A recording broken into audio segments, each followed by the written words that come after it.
This week's program is about the Syriac East, the wisdom, poetry, prayers, and mysticism of the Syriac Fathers. My guest is going to be Sebastian Brock of Oxford in just a few moments. Here is some information about the Syriac tradition, the Church of the East, founded by the Apostle Thomas, this other branch of Christianity that many here in the West have probably not heard about. Cut off from the rest of the Christian world by theological controversy in the 5th century, Arab conquest in the 7th, and Mongol invasions in the 13th, Syrian Christians continued to celebrate the Christian mysteries, to meditate on Scripture, and to apply its teachings to their lives. Some of them attempting to realize here on earth their baptismal potential to re-enter paradise chose a life of asceticism and single-minded devotion. Their reflections created across the centuries a rich literature. Some passed into the Byzantine tradition, some remained unknown to others in the West, and have never until now been translated into a modern language.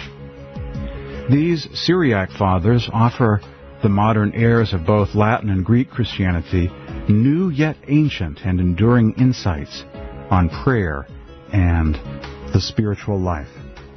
That's from the back of a book by Sebastian Brock of Oxford, known as The Syriac Fathers on Prayer and the Spiritual Life. One of many books that Sebastian Brock has translated. There are many others as well, including The Wisdom of St. Isaac of Nineveh, published by Gorgeous Press at gorgeouspress.com.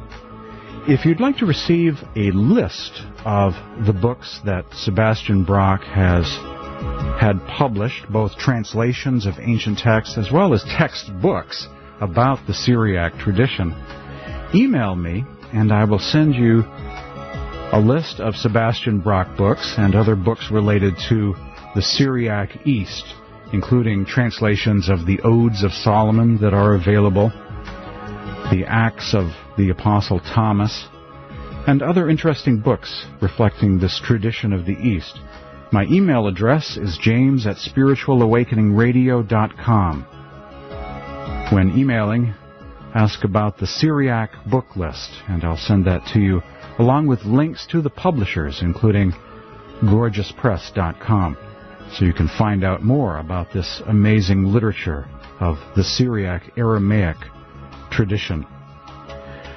Before I begin the conversation with Sebastian Brock, I want to share with you something that we are definitely going to talk about, an ancient Syriac text known as the Book of the Odes, also called the Odes of Solomon.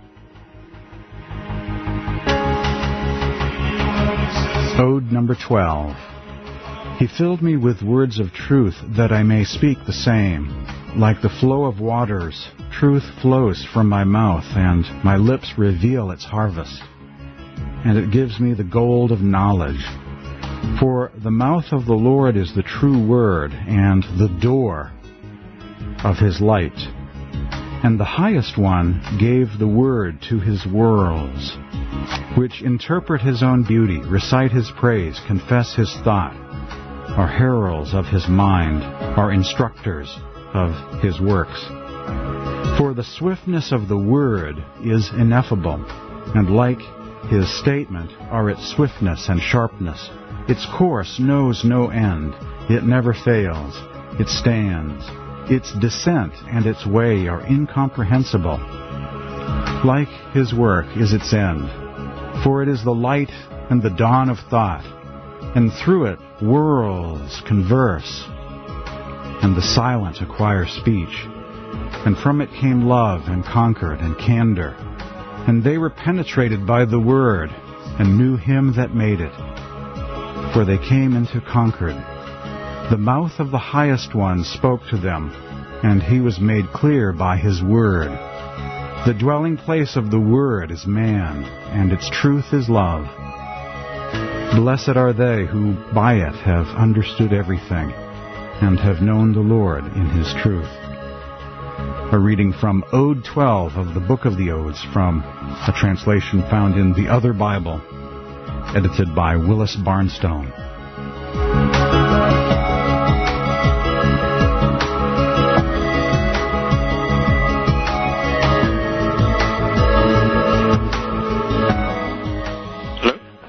Greetings. Hello. I'm Sebastian here. Well, wonderful to speak with you today. Can you tell me something about what your organization is? Yes. Well, my name is James Bean, and I produce a radio program called Spiritual Awakening.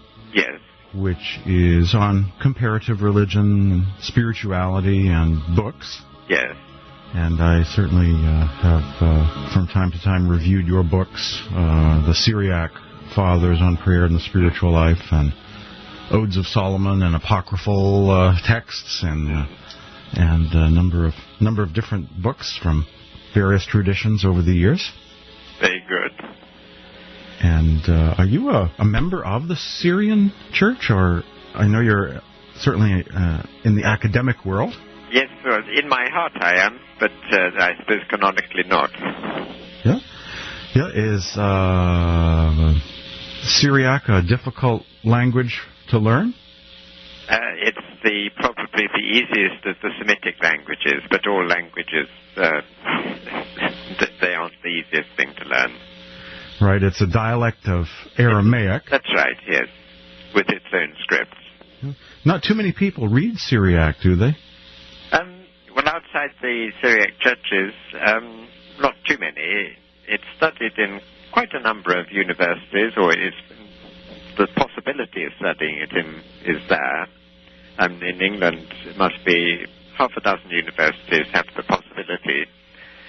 It's not always available, but it could be taken by people, along with other subjects usually. Now, what would be an example of the earliest Syriac books? Probably the translation of the Old Testament, which is thought to go back to the 2nd century. And after that, the earliest dated author is a man called Bardai's son, who died in 222. And we only have one work, which is actually by one of his students. It's a dialogue in which he's talking about fate and free will and so on. He was in the Gnostic tradition. Well, this is uncertain. Some people say he was agnostic. It all depends on how you define Gnostic. And that's a very difficult thing to do. Personally, I think I have a fairly strict definition of Gnosticism myself. But and he wouldn't fit in that strict definition. Some people have different definitions and would call him agnostic. Agnostic is someone who, etymologically, someone who lays great emphasis on spiritual knowledge. So agnostikos in Greek, is someone with spiritual insight and understanding.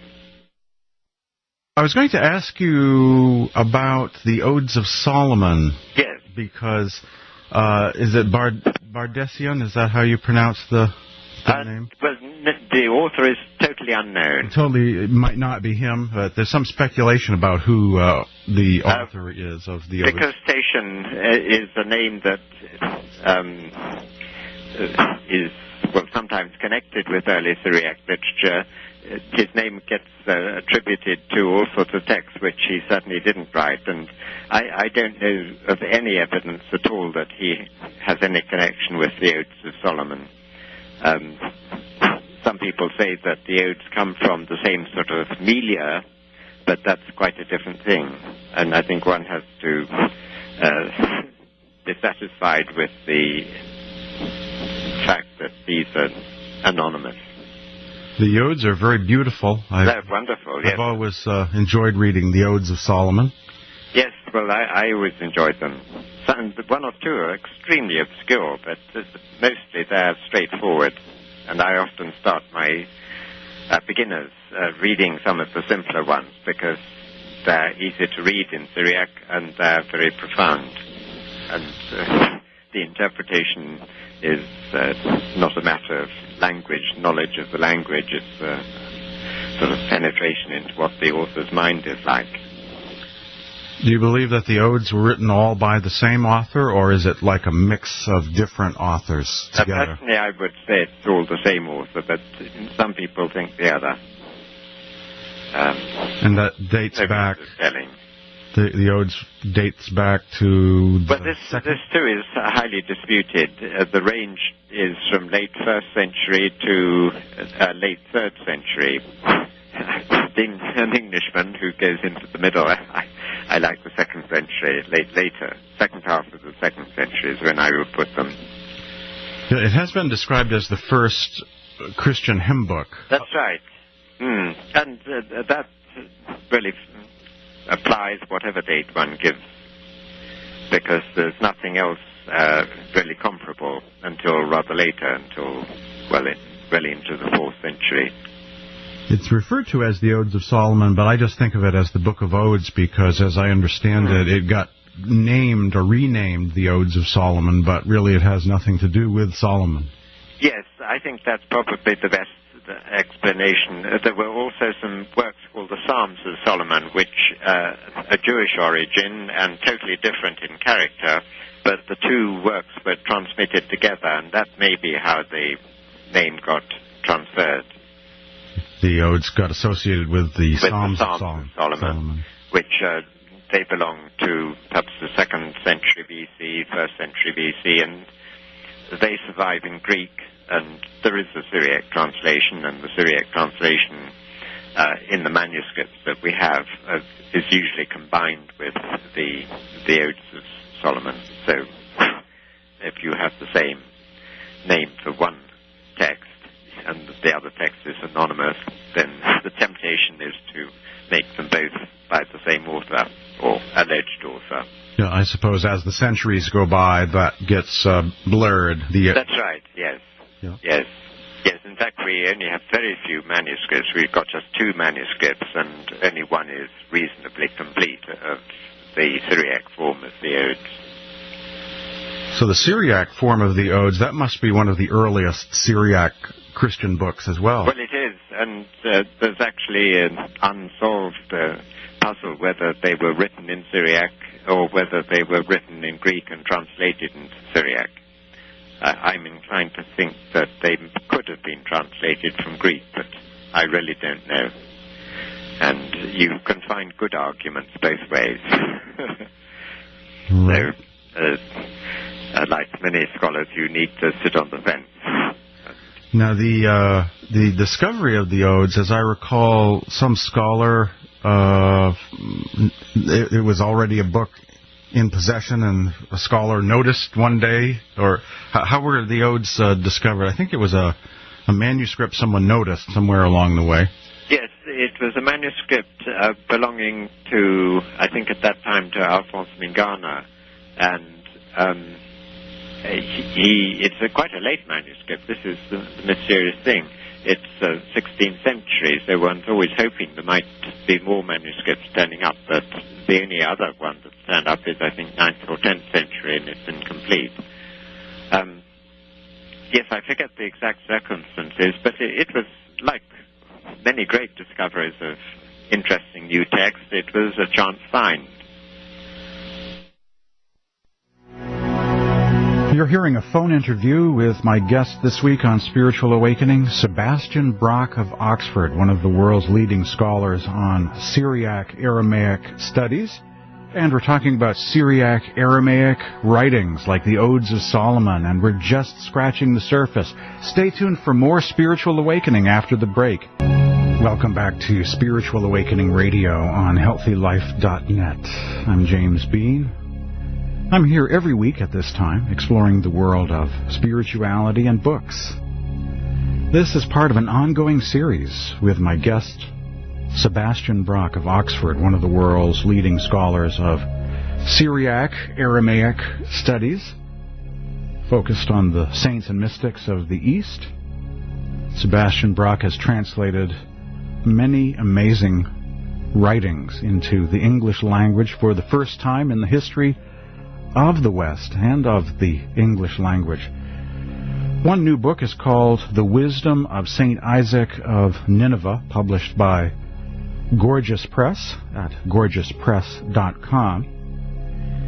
If you'd like to receive a book list, a complete list of Sebastian Brock books and other translations of Syriac texts, various translations of the Odes of Solomon and other material, email me and I'll send you my Syriac book list free of charge at the speed of the internet.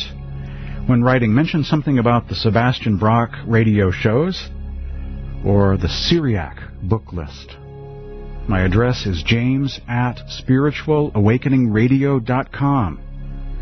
My email address to request a free copy of the Syriac list of recommended reading, recommended books, is james@spiritualawakeningradio.com. Since we were talking about the Odes of Solomon before the break, this Rumi-like collection of beautiful mystical psalms, authored sometime during the late 1st or 2nd century A.D., representing one of the very earliest of Syriac texts, I thought I'd share with you a brief reading. This is from a Sebastian Brock translation, a very rare book. I'm one of the few people that has a copy, one of the few people to have a copy of this. It's called A Garland of Hymns, published in 1989 by St. Athanasius Coptic Publishing Center. From the Book of the Odes, from the Syriac Aramaic language. Syriac is a dialect of Aramaic.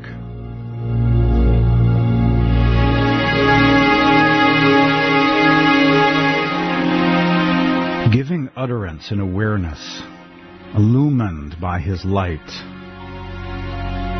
Arise and be raised up, all who have once been brought low. All who have been in silence, speak, for your mouth has been opened. Preserve my symbol, you who are preserved by it. Preserve faith in me, you who are preserved by it. Recognize knowledge of me, all you who know me in truth. Love me, all you who love. I will not avert my face from those who are mine, for I recognize them. Before they even came into being, I had understanding of them. Open your ears, and I shall speak to you. Give me yourself, so that I too may give you myself. Pray and pray often, and remain in the love of the Beloved, as beloved ones. In the Beloved, as those who are protected in Him who lives, the living one.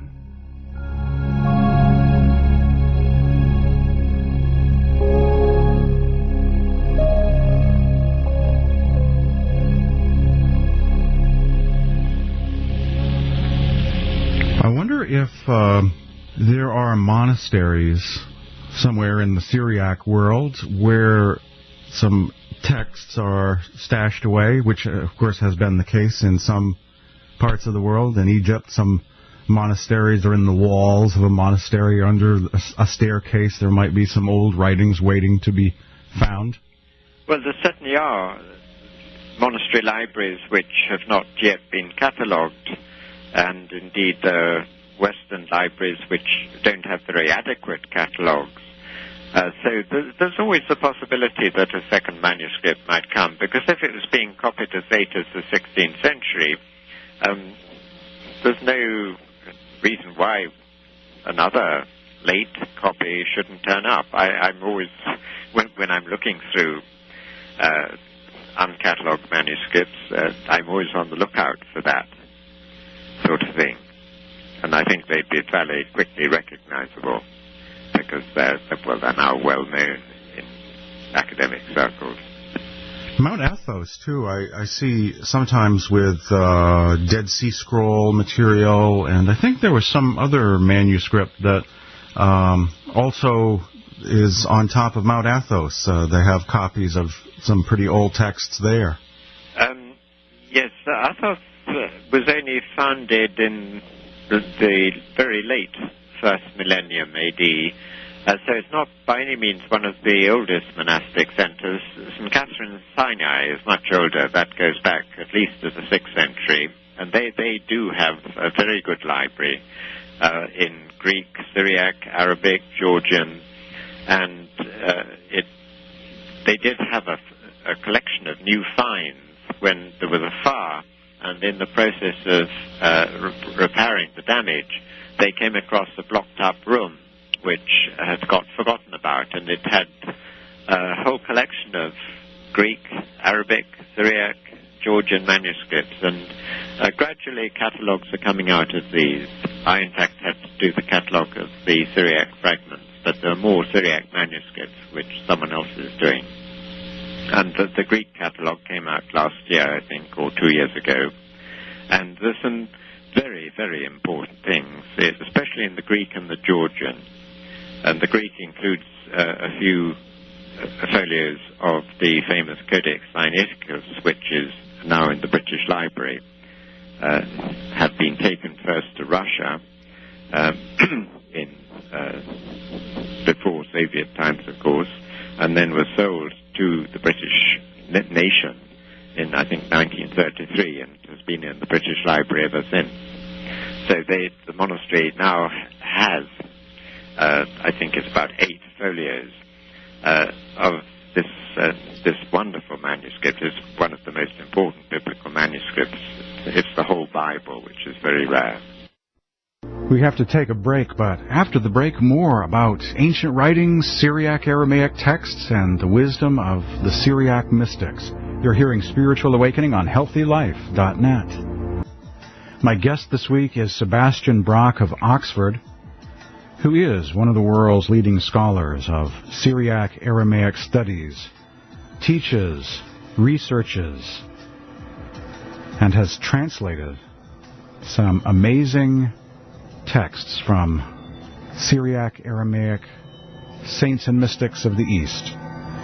The Syrian Orthodox Church, the Syriac tradition, goes from Syria, Mesopotamia, Iraq, all the way to India, and has a vast treasure trove of spiritual literature, a rich spiritual heritage. Some amazing things are starting to appear in the English language for the first time, so it's great having Sebastian Brock as my guest on this week's Spiritual Awakening. Are there monasteries in Syria or that Mesopotamia area? Are there ancient monasteries there as well? Still? Oh, yes. Well, there are several in Iraq, but one doesn't know what their fate is. And the Episcopal libraries, a very important one in Baghdad. Heaven knows what's happened to it. And the Chaldean Patriarchate has apparently a very large library which has never been catalogued, or it has actually been catalogued, but the catalogue got destroyed in an earlier revolution. So all these things are terribly fragile, and I once saw a statistic that more manuscripts have been destroyed in the 20th century than in, say, 5 centuries previous to that, through war and so on. Wow. And it is horrifying, and we know that quite a lot has been destroyed, not only in the museum, but all in the libraries in Baghdad. So it must be hard to gain access. It must not be an easy or routine thing. It's certainly impossible at the moment. But even in better times, it's always difficult to get access to the monastery libraries. And you have to win people's trust, and you need a lot of patience and time. And I wonder how easy, it might be relatively difficult to get copies of books that could exist but are in an apocryphal category. Like if there was if there was a Syriac edition of the Gospel of Thomas, would anyone feel inclined to share it, or is there a... I think there'd be no problem. There wouldn't be a problem? No. Actually, in that case, I think it's very unlikely that such a thing would ever turn up. I wouldn't have thought there'd be a problem, and there's no sort of censorship around. It's just that probably there'd be no one on the spot who had much understanding of what a document such as that would be, or how interesting it was. It would be fascinating to discover what books are in the different monasteries, and I'm sure there are many discoveries, many amazing texts that we probably don't even know about. Oh yes, that's certainly likely. I think there wouldn't be anything as dramatic as, say, the Nag Hammadi finds, of a totally unexpected sort. So who knows? And things are turning up all the time. And just a couple of years ago, these much older documents, some documents in Aramaic of the 5th century BC, official documents of the Achaemenid Empire, on papyrus, I think it's on papyrus, turned up in Afghanistan. This was a province of the Achaemenid Persian Empire in the 5th century BC. And we have documents from the same empire in Egypt. So right from the two extremes of a huge empire over Western Asia, you've got documents in Aramaic. That's amazing. Official documents. That's amazing. Of course, I guess the earliest synagogue, there's a synagogue that used to exist in the 1st century A.D. in India. So it's surprising how things from the West have been able to travel east. Oh, yes. I think the synagogue, I've actually been to the synagogue. It's in Cochin. The present building is actually much more recent. It's from sort of 16th century or something, and its decoration is about the same period. I don't know if there's any firm evidence for the Jewish community there as early as the 1st century AD, but it was an area with which Rome traded, and we know that from the presence of a lot of Roman coins. And the Apostle Thomas, according to local tradition, went there, even the date is provided, in 52 AD, and the presence of Syriac Christianity in South India certainly goes back very early. And it's possible, but totally unprovable, that the Apostle Thomas actually did go there. People did travel a huge amount, and in any case, Syriac Christianity reached South India at a very early date. As in the late part of the 1st century A.D.? Well, it could have been as early as that. We don't have any proper documentation until around about 200, just early 3rd century, I think, when there are references to Christians in that area. My guest this week is Sebastian Brock of Oxford University, who is one of the world's leading scholars of Syriac Aramaic studies. And we're focused on the Church of the East, the Church of St. Thomas the Apostle. The Acts of Thomas is a beautiful book. It's wonderful. I've always enjoyed. There's a German book company that published an English translation of the Syriac. It has a few extra things in it. It's the prayers and poetry, which got chopped out of another translation I have. And so it's a very beautiful book when you see the whole thing. It's very eloquent. Lots of hymns, the hymn of the Pearl, and yes, they're beautiful. Yep. It's thought that the hymn of the Pearl is actually an older document that was incorporated into it. But it's always difficult to say these things.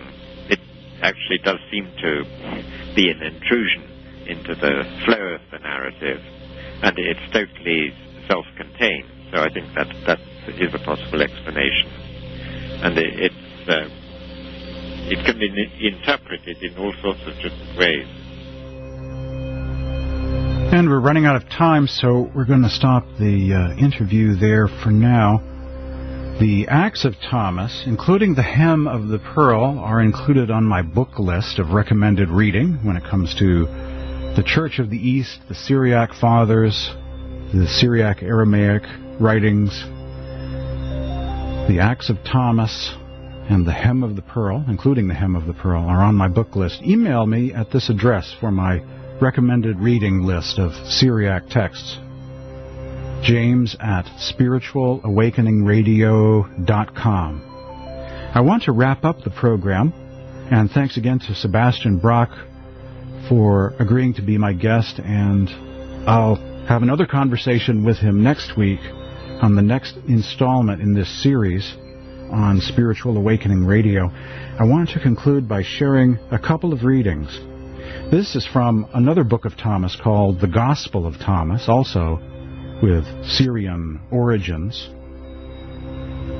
When you make the two into one, and when you make the inner like the outer, and the outer like the inner, and the upper like the lower, and when you make male and female into a single one, so that the male will not be male, nor the female be female, when you make the eyes in place of an eye, a hand in place of a hand, a foot in place of a foot, an image in place of an image, then you will enter the kingdom.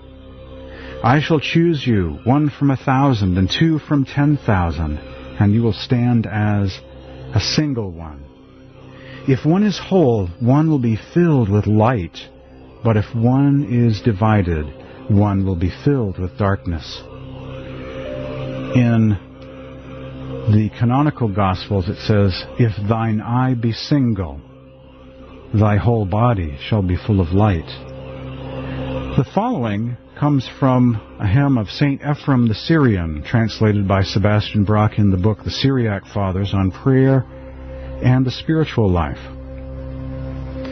In a single body are both prayer and faith to be found, the one hidden and the other revealed, the one for the hidden one, the other to be seen. Hidden prayer is for the hidden ear of God, while faith is for the visible ear of humanity. Truth and love are wings that cannot be separated, for truth cannot fly without love, nor can love soar aloft without truth. The eye's two pupils see and move together. Although the nose separates them, they are not divided. For not even the slightest blink of one eye can escape the other's attention.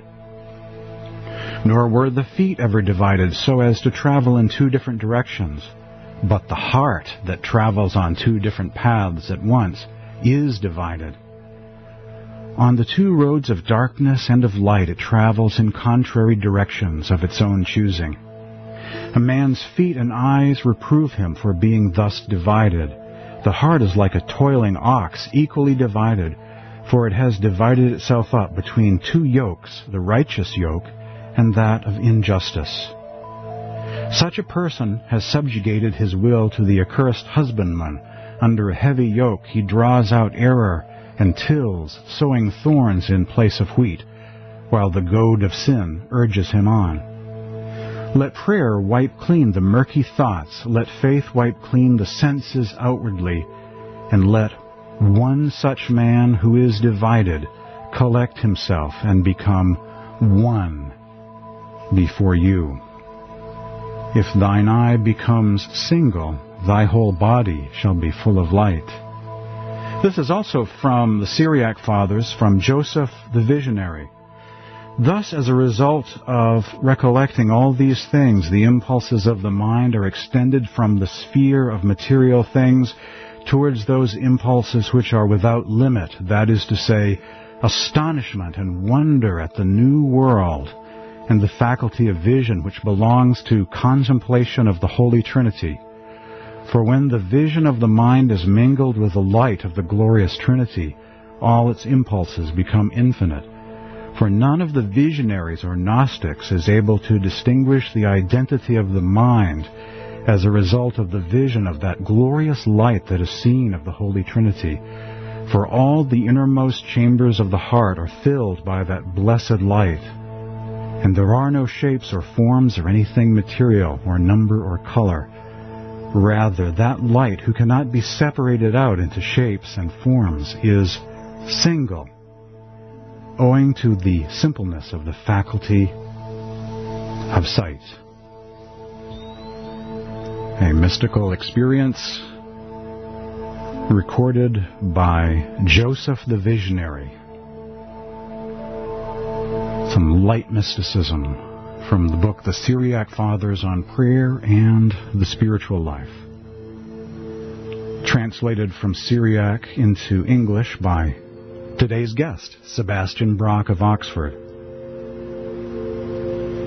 For a free book list of Syriac Aramaic texts, including the translations, the various books of Sebastian Brock, including those published by Gorgeous Press, email me at this address, james@spiritualawakeningradio.com. For Spiritual Awakening, I'm James Bean.